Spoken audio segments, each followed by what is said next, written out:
கர்நாடகா ஃபேமஸான தட்டை இட்லி வந்து அங்கே கிடைக்கும். மெயின் ரோட்லேயே நிறைய ஹோட்டல்ஸ் இருக்கும். மைசூர் போகிறவங்க எல்லாருமே இந்த விடுதியில் ஸ்டாப் பண்ணி தட்டை இட்லி கண்டிப்பாக சாப்பிட்டு போவாங்க. நானும் இதுதான் ஃபர்ஸ்ட் டைம் தட்டை இட்லி டேஸ்ட் பண்ண போகிறேன். வாங்க அது எப்படி இருந்தது அப்படிங்கிறத நான் உங்களோட ஷேர் பண்ணுறேன். ஃபஸ்ட்டு தட்டை இட்லி 2 பிளேட்டு ஆர்டர் பண்ணிட்டோம். வந்துருச்சு. அதில் ஒரு வடை கொடுத்துருக்காங்க, 3 வெரைட்டி ஆஃப் சட்னி கொடுத்துருக்காங்க. ஒன்று வந்து தேங்காய் சட்னி.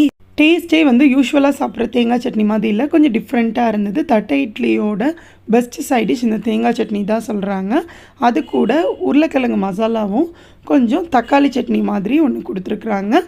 தட்டை இட்லியை பிக்கும்போது ரொம்ப சாஃப்டாக இருந்தது. நம்ம ஸ்பாஞ்ச் கேக் இது பண்ணால் எப்படி இருக்கும் அந்த மாதிரி இருந்தது. ரொம்ப ரொம்ப சாஃப்ட்டு. ஸ்பெஷலாக தட்டை இட்லி வந்து பெங்களூரில் எல்லா இடத்துலையும் கிடைக்கும் நம்மளுக்கு.